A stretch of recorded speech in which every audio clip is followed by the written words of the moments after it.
अब हम जा रहे हैं बाबा नीम करोली आश्रम। तो दोस्तों हम आ पहुँचे हैं कैची धाम।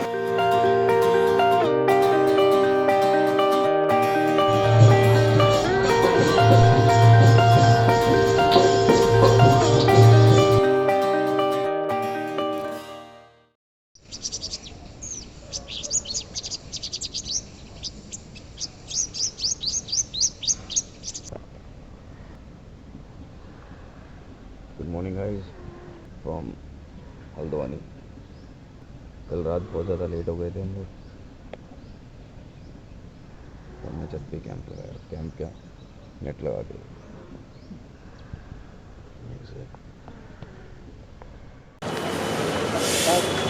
अगर आपको डाउट हो तो आप पूछ सकते हैं।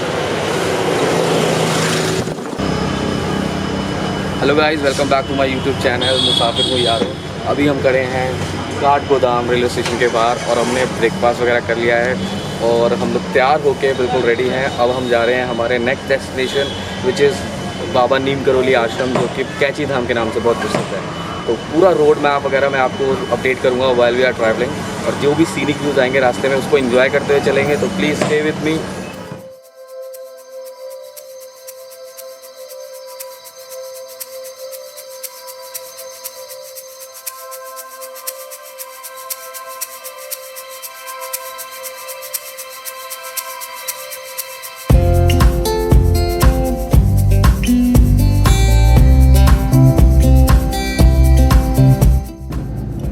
रानीखेत सीधा है 82 किलोमीटर्स, नैनीताल के लिए भी 32 किलोमीटर सीधा चलना पड़ेगा और भीमताल के लिए 17 किलोमीटर। तो चॉइस इज योर गाइस। कहाँ जाना है? वो भीमताल वाली रोड पे जाना है, नीचे उतरना है। तो राइट मुड़ना है। जहाँ मैंने कल वो दिखाए थे टेम्पू वाले, वो वहाँ से मैं राइट उतरना है नीचे।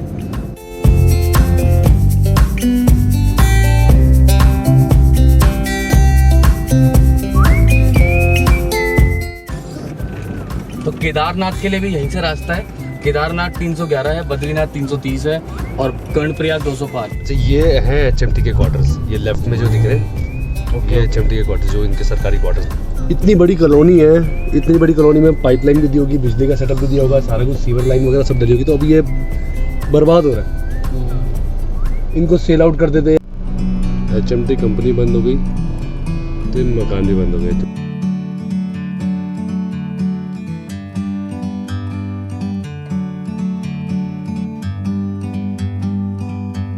Like a bird on a tree, I'm just sitting here. I got time, it's clear to see. From up here, the world seems small. Guys ये जो राइट में ये दिख रहा है ये है भीमताल, जो कि बहुत बड़ा ताल है यार। ये तो पूरा नैनीताल की जो नैनी लेक है उस तरीके वाला लेक है ना, बहुत बढ़िया है। और साइड में रोड चल रही है, इस पे हम चल रहे हैं, दो साथ में ताल है। नज़ारों के मजे लीजिए यार। तुम्हें दिखा रहे हैं ऐसी ऐसी जगह है ना जो आपने पहले भी देखी होगी शायद।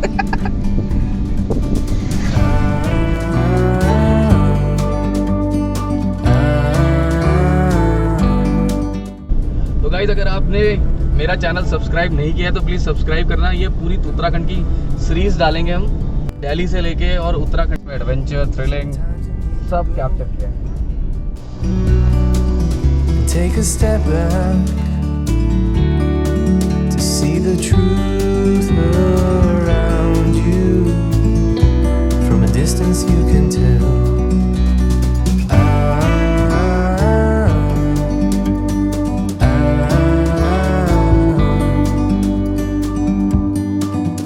You and me. दोस्तों मेरे पीछे है भीमताल लेक, जो आपको रानीखेत और अल्मोड़ा वाले रोड पे पड़ेगा। बहुत ही गजब नज़ारा, पूरा चारों तरफ ही पहाड़ और बीच में ये लेक है। बहुत ही ज़बरदस्त। और आज का वेदर भी बहुत प्यारा है। अगर आप देख रहे हो मेरे पीछे तो पहाड़ों के ऊपर बादल आ रखे हैं और पीछे लेक। तो हम आ पहुँचे हैं बोवाली। बोवाली एक बहुत छोटा सा कस्बा है। मैं गया था मुक्तेश्वर ना, तो मुक्तेश्वर से आते वक्त हमने यहाँ से मटन लिया था। तो वो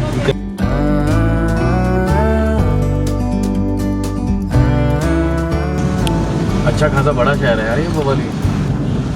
तो मतलब इस रूट पे हल्द्वानी के बाद यही है कि इतना थोड़ा बड़ा सिटी दिखती है। forever free.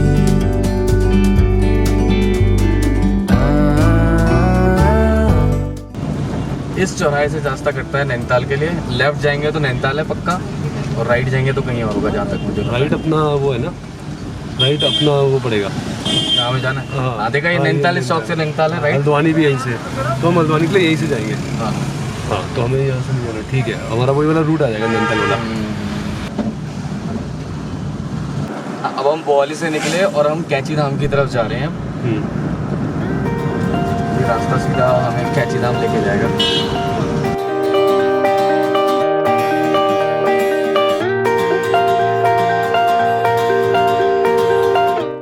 तो दोस्तों हम आ पहुँचे हैं कैंची धाम। अगर आप देखोगे तो चारों तरफ सराउंडिंग पहाड़ और बीच में है कैंची धाम।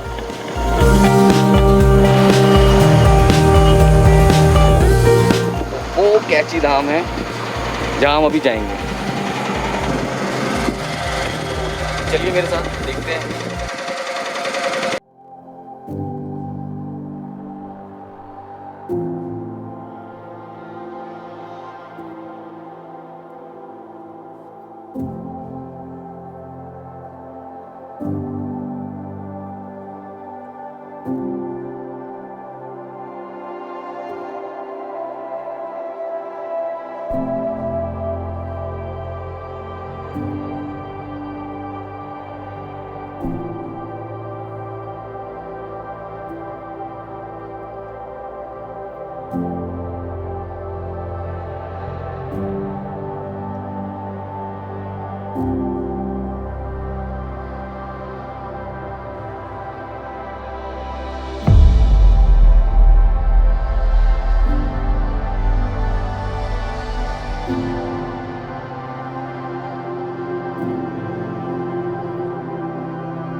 तो हम आ चुके हैं कैंची धाम बाबा नीम करोली आश्रम। मेरे पीछे आप देख सकते हो।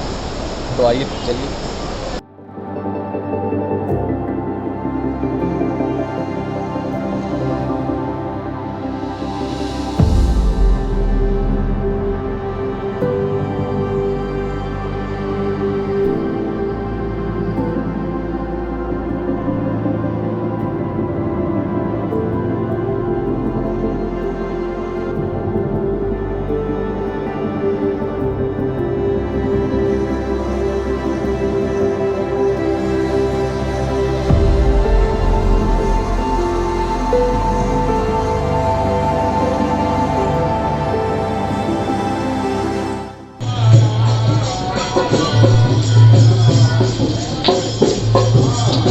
अंदर प्रोमाइसेस के अंदर फ़ोन कैमराज अलाउड नहीं थे, तो हम अंदर की चीज़ें कैप्चर नहीं कर पाए। बट जो भी था यहाँ पे आना एक सफल, और एक जो मतलब होता है आपके अंदर पॉजिटिव वाइब्स आना, तो बहुत ज़्यादा पॉजिटिव वाइब्स थी बाबा नीम करोली के पास, और मुझे तो बहुत जाके अच्छा लगा। तो आपको भी आना चाहिए, जो मस्ट कम।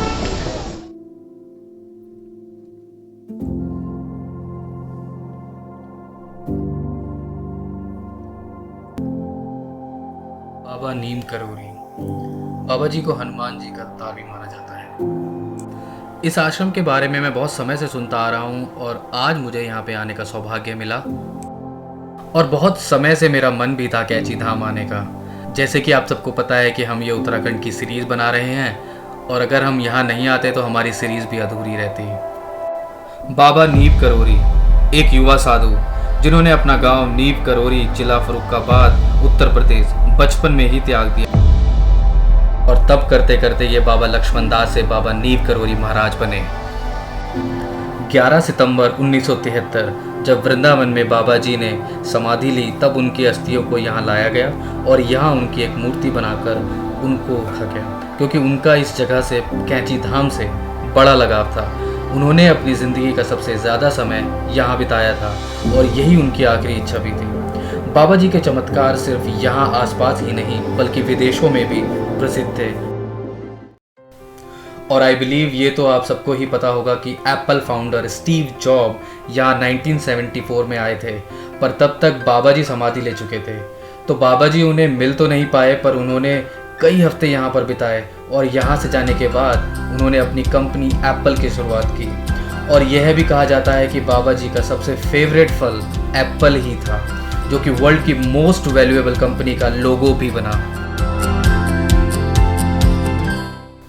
और मार्क ज़करबर्ग ने भी इस बात का जिक्र कई जगह किया है कि जब वह फेसबुक को लेकर बहुत परेशान थे, तब स्टीव जॉब के कहने पर ही वो कैंची धाम गए थे। यहाँ तक कि हॉलीवुड एक्ट्रेस जूलिया रॉबर्ट्स, जिन्होंने सिर्फ बाबा जी की तस्वीर देखने से ही हिंदुइज्म को पढ़ना शुरू कर दिया था। और इन सभी से पहले एक शख्स और हुए, आई एम श्योर आपको उनके बारे में जानकर बहुत ही आश्चर्य होगा, जो बाबा जी से बहुत ही प्रभावित हुए थे और जिनका नाम था रिचर्ड एल्पर्ट। हार्वर्ड यूनिवर्सिटी के प्रोफेसर और साइकेडेलिक ड्रग के समर्थक थे। रिचर्ड करीब 1967 में बाबा जी के पास आए थे और बाबा जी से मिलने के बाद ड्रग्स को लेकर उनका नजरिया पूरा बदल गया था। रिचर्ड जब पहली बार बाबा जी के आश्रम जा रहे थे, तो उससे एक रात पहले अपने कमरे के बाहर बैठकर तारों में अपनी माँ को देख रहे थे, जिनकी 6 महीने पहले ही मृत्यु हो गई थी। और जब वो अगले दिन आश्रम पहुंचे और बाबा ने उन्हें अपने पास बुलाया और कहा, तुम कल रात तारों में अपनी माँ को देख रहे थे जो कुछ समय पहले ही मर चुकी है। ये बात वहाँ पर किसी को भी नहीं पता थी सिवाय रिचर्ड एल्पर्ट के। ये सुनने के बाद वो बाबा जी के पैरों में गिर गए और इसके बाद रिचर्ड ने आश्रम में रहकर बाबा जी की सेवा करनी शुरू कर दी और बाबा जी के साथ काफ़ी समय भी बिताया। और यहाँ रहते रहते इन्होंने अपना नाम रिचर्ड एल्पर्ट से रामदास रख लिया। और अगर आप इस जगह के बारे में और जानना चाहते हैं तो एक बार यहाँ ज़रूर आएँ और यहाँ की स्पिरिचुअलिटी और पॉजिटिव वाइब्स को फील करें, क्योंकि असली अनुभव तो आप यहाँ आकर ही कर सकते हैं। अगर आपको ये वीडियो पसंद आया हो तो प्लीज़ लाइक करें, सब्सक्राइब करें एंड शेयर करें। Thank you for watching.